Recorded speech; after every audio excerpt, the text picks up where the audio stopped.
Lots to talk about in today's video, including some NHL offseason trade rumors, taking a look at the Montreal Canadiens and the Buffalo Sabres. Could both teams be in store for a substantial offseason, seeing some pretty drastic moves, trying to make some pretty big upgrades? Plus, one NHL analyst has made a bold prediction on the future of Leaf star forward Mitch Marner. Could he end up with the Chicago Blackhawks as an unrestricted free agent this summer? We'll discuss that possibility and how things could work and the rationale behind it. Plus, we have a signing with the New York Rangers involving Jonathan Quick. We also have some other roster updates and injury updates around the NHL and a couple minor league trades as well. All that and more coming up next. So welcome back to another video here at Top Shelf Hockey. As I mentioned, we have lots to discuss tonight. Let's start first with the signing we got today out of the New York Rangers organization. The Blue Shirts have confirmed that backup goaltender Jonathan Quick has been extended on another one-year contract. He'll be 40 years old next season. Jonathan Quick has been a pretty decent backup, I think, overall for the Rangers. His numbers this year are not the best. The save percentage is a little bit lower than you would like out of a backup goaltender, but you could say the same thing about Igor Shesterkin as well. His numbers are better for sure, but they're not quite up to Igor's standards, and I think a lot of that has to do with the team in front of them. The goaltenders could only do so much, and the Rangers have not had the season that they were expecting by any means. I think after last year, I think a lot of people expected more out of the Rangers, and this year just did not provide that. But Quick overall, like I said, has been a pretty good backup during his short tenure with the New York Rangers organization. His contract next year is going to be $1.55 million. Gets a $1 million salary, a $550,000 signing bonus, and there's also performance bonuses in there as well. So the AAV right now is $1.55 million, but it could go up, and obviously performance bonuses get tacked on at the end of the year if there's room. If not, then it'll be an overage penalty for the year after. But there's an additional $300,000 that he can earn in performance bonuses, which are all around. There's I think about 6 or 7 different levels between games played and wins that he can unlock different bonuses up to $300,000 in total. So could end up being a total value of $1.85 million when it's all said and done, based on the stats that he has to hit for games played and wins to unlock a lot of those bonuses. I have no doubt he'll get some of it. I'm not sure how much of it, though. He definitely probably won't get all of it, but we'll see how the season goes. I'm sure the Rangers and their fan base hoping for a better season next year. As I mentioned as well, we have a couple of minor league deals, a couple of trades involving some prospects today, involving American Hockey League teams. So the Pittsburgh Penguins, their AHL club, has traded defenseman Nikolai Nizov to the Detroit Farm Club, the Grand Rapids Griffins, in exchange for future consideration. So essentially, this is a prospect defenseman that they've given away for practically nothing here.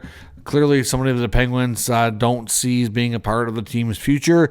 We also had word that the Canucks organization, so the Abbotsford Canucks, have traded Carson Twarynski to the Ducks organization, the San Diego Gulls, as well, also for the same type of return, not getting anything in return. So a couple of players basically given away for nothing, if you will, at the AHL level. Nothing too substantial there. A few roster moves and some injury updates. The Canucks got a huge positive news tonight with Captain Quinn Hughes back in the lineup. Of course, he's missed a lot of time before and after the Four Nation tournament break. Of course, he is such an important role for them. I think one of the key stats for Quinn Hughes is the average time in a run of a game that he holds the puck, I think, is the most in the NHL. So certainly a player that you just can't replace, and it's a completely different animal, completely different dynamic without him in the lineup. So they're playing the Calgary Flames tonight, which is essentially a 4-point playoff night against a rival that they're battling for in that last wildcard spot. So certainly a big points on the line for them this evening, so getting him back will be big. The Flames also recalled Adam Klapka today. We also got word that the Maple Leafs defenseman Chris Tanev, of course, a big part of their team this year. Tanev is expected to miss his 6th straight game. He's been out the last 5. Expectation is at this point he's not likely to return just yet. And when they play the Florida Panthers coming up, I believe that's tomorrow, he's not expected to be in the lineup. But that's how things sit today. In Ottawa, they had recalled goaltender Levi Merilainen to go on the road trip and back up Anton Forsberg in the game last night against the Philadelphia Flyers, just so they could give Linus Ullmark the full day off and not have to make the one-day road trip after a phenomenal performance the night before in a back-to-back.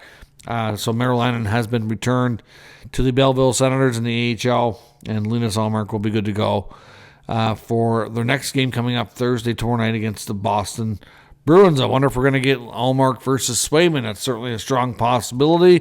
Both goalies will get the start as long as they're both healthy and ready to go, and they appear to be, so that should be an interesting matchup with the possible playoff implications on the line. Now, as I mentioned, a variety of rumors I want to take a look at. They're all, things that are going to happen in the offseason. I just want to address something real quick as well. Seen a couple comments on my last video saying, trade rumors. Do you realize, the trade deadline's come and gone? It's over with, dude?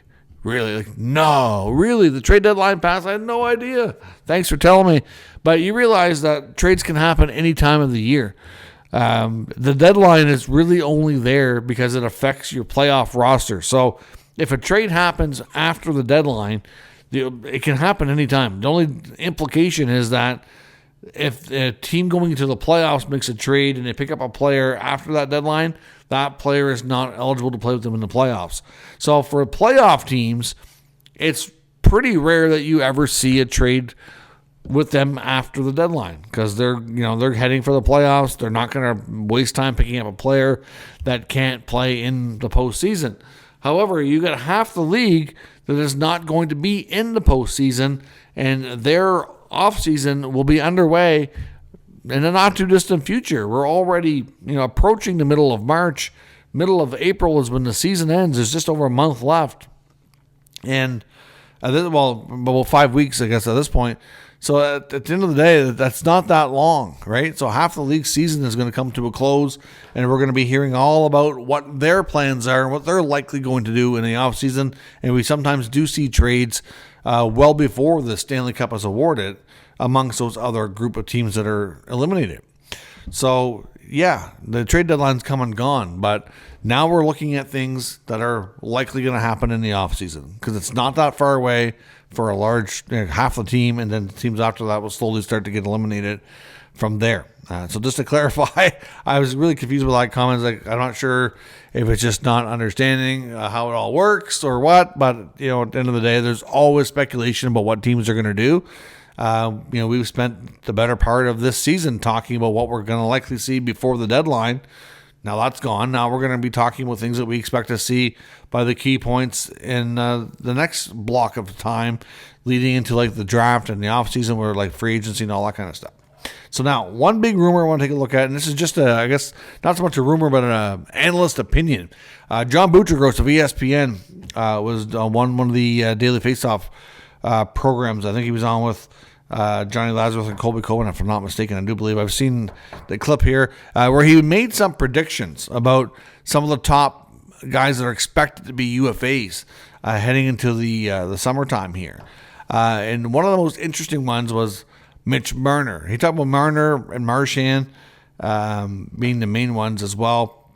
And he predicted that Brad Marchand likely doesn't stay in Florida, that he's going to probably want to return to the Northeast of some sort. Obviously, he's lived in Boston for the better part of the last 16 years.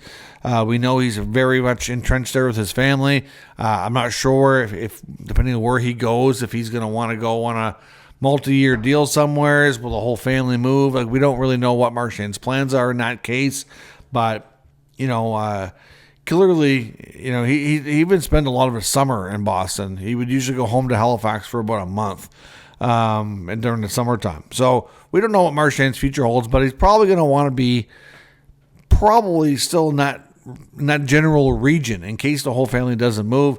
And he made a comment in Buccigross saying that maybe Montreal. Would Montreal want to add a veteran guy like Marchand? I'm going to say probably not. That would just be really, really weird for one. I don't think he's going back to Boston, though, to be honest. I don't think there's really much of a chance of that. And I can see that why, in the Eastern Conference and that region would be his preferred location. I wonder about I know it's a little bit further, but would he want to join his buddy Crosby in Pittsburgh? I mean, they're going to be looking for some changes there for sure. I don't know. But at the end of the day, Buccigross said maybe Montreal for Marchand. I'm not so sure I agree with that one, but an interesting take nonetheless. And the bigger one that was more interesting to me was Mitch Marner. He said that his prediction is the Blackhawks are going to make a massive offer for Marner in free agency, and they stand a good chance to land him. We know that teams like there's going to be a couple of teams that right now they're not playoff teams, and right now they're teams that have lots of cap space, and they're getting to the point where they're kind of tired of losing, and they want to really accelerate their rebuilds and go after some of these top names. And if you've heard all the rumors about some of the moves we have seen, they have been involved in more of those trade talks. So if they've been trying to land guys via trade, you know they're going to do it as well via free agency. So teams like Chicago, teams like Utah, for example, to some degree, even Montreal, who's, they're a little closer to being a playoff team, and there's still a possibility they could make it this year. So I wouldn't rule that out. But like teams that have been at the bottom the last few years, I want to make a big step forward. The Blackhawks, to me, are right there with teams that want to make a big splash. So would they go hard after Mitch Marner? I can see why they would. And Buccigross's rationale was they really need a star player to play with Connor Bedard and bring out the best in him. We know Bedard's certainly had expressed different times during the season. Looks like he's really frustrated that losing is getting to him. They need to find a way to show him that they're going to do what they can to change the team, change the culture, and that bringing in somebody who can help bring out the best in him. We know Bedard's got one of the best shots; like he's got a wicked shot. Getting a playmaking type winger to play with him would be a great idea. The kind of player that Marner is, I think he could help bring out a lot of the best in Bedard. It would be an opportunity for Marner to kind of get out of the shadows of Willie Nylander and Austin Matthews and be the star player kind of on his own, see if he can lead a team and be the guy, so to speak, along with Bedard.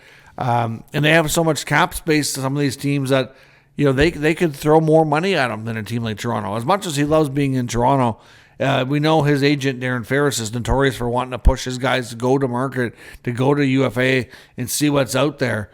And if he gets to the point where he speaks to other teams, which is fully expected, I can just imagine there's going to be a lot of teams that are going to want to talk to Marner. And I'm not going to say that Buccigross is right and that he's definitely going to Chicago, but I can see why Chicago would push for it. We've already heard enough to suggest that they want to make some big moves and see if they can add some top-tier talent. So, of course, they'd want to talk to him.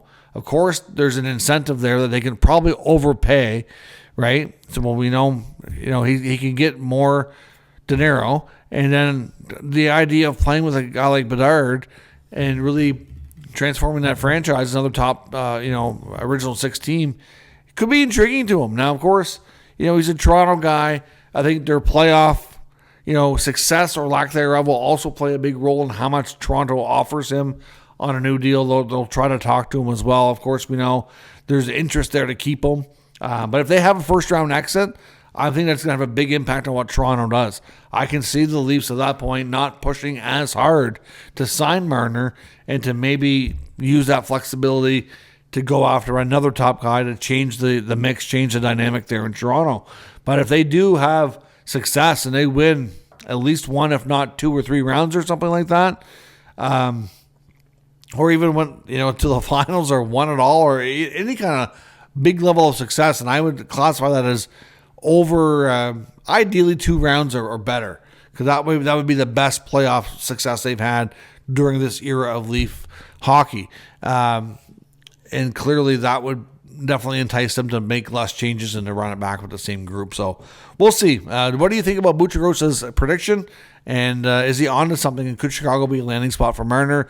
Let me know your thoughts in the comments. Of course, the other big thing I want to talk about is a little bit about Buffalo and Ottawa's trade here with Cozens and Norris, and the Sabres. I want to elaborate on them a little bit further as well. So this trade could provide both teams with a boost. I think it has the potential for a good hockey trade to be a win-win situation. So far, Cozens has been phenomenal for the Senators. He's got points in every game. He's been one of the 3 stars in every game, including a big game winner the other night. Scored another big goal against Philadelphia Flyers.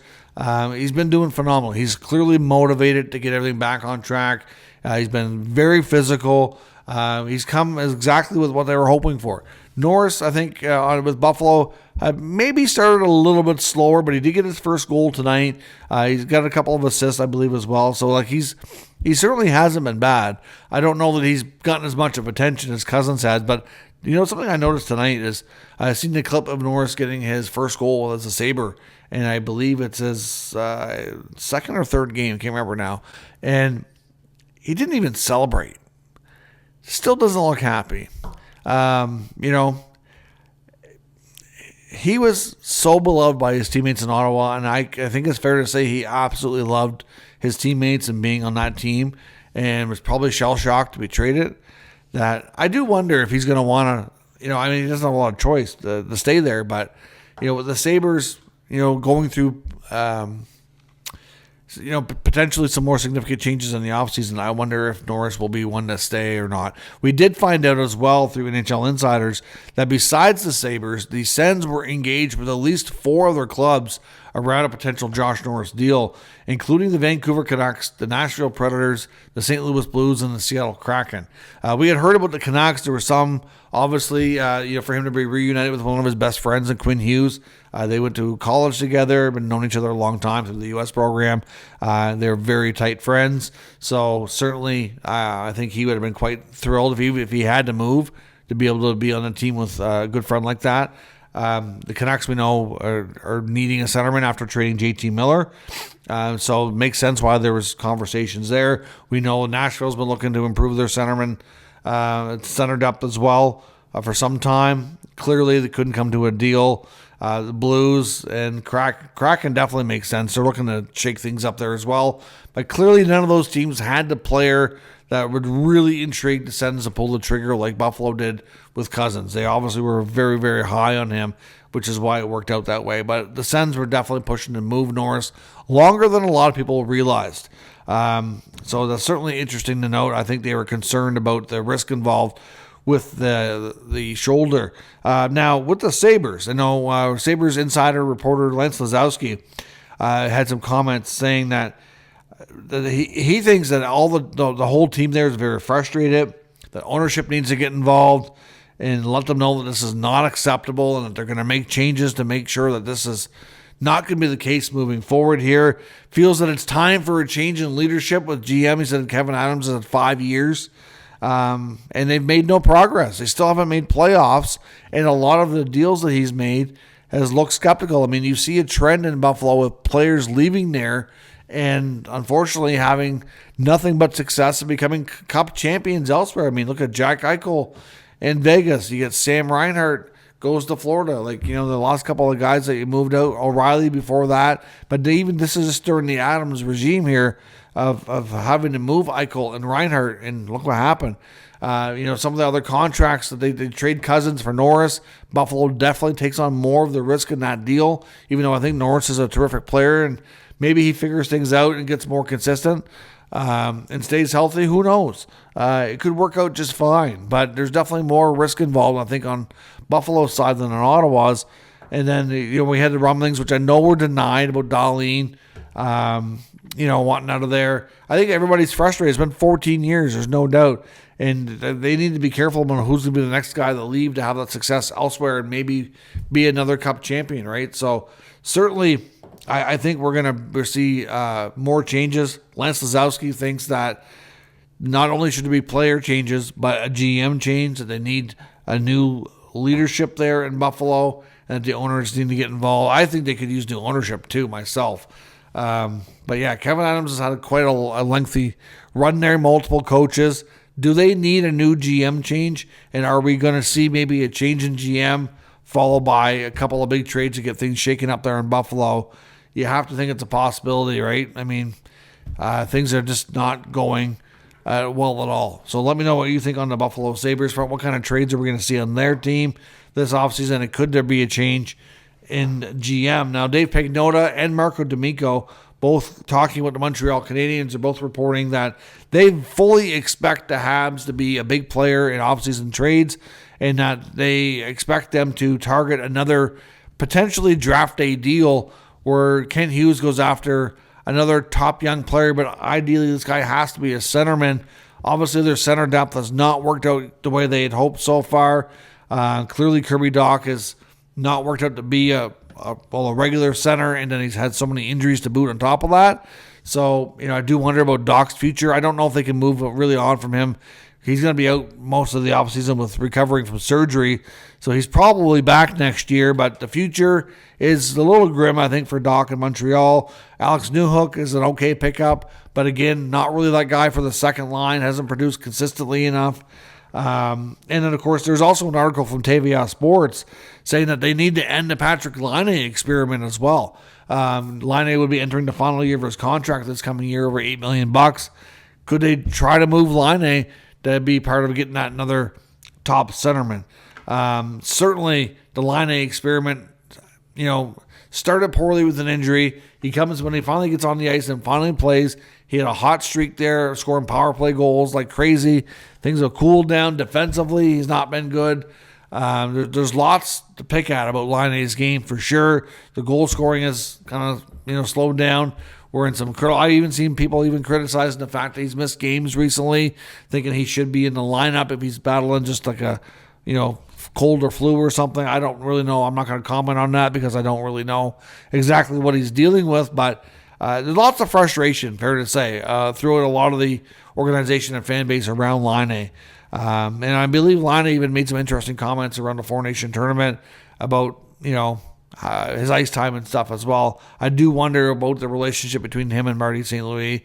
That's just a thought on my part. I don't have any reason to confirm that they're having issues or anything, but nonetheless, like I said, these two reporters both feel the Habs are going to want to make a huge trade in the summer for a top centerman.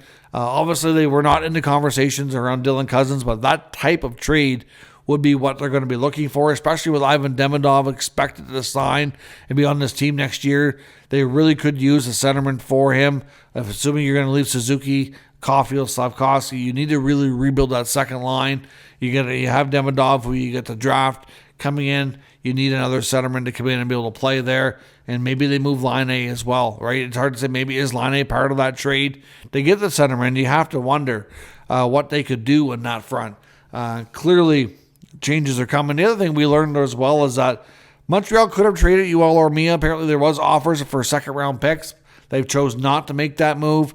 There was some conversations around David Savard. The offers, I think, were more of a mid-round pick. So they didn't feel that getting more picks that were not first-rounders were not beneficial for them, that they have enough picks and prospects already that they might keep these guys and see if they can't make it into the playoffs. I'm not completely in agreement with that strategy, but at the same time, I do understand where they're coming from. But I think it's fair to say that there's going to be a number of Canadian players, especially guys in the forward group, that won't be back next year. We know Jake Evans got his extension in place, so he's going to be around. But I think it's fair to say that Armia may not be back. Dvorak probably not back. At what point are they going to move on from Gallagher? I'm not sure. The future of Dach has a question mark on it, but because of the injury, probably has to stay a little bit longer as well. And then you wonder about Laine and guys like him too. So certainly, lots of interesting comments here from reporters about what the Habs might do. Makes sense to me that they would target another top center. Who it's going to be is a little bit questionable for sure.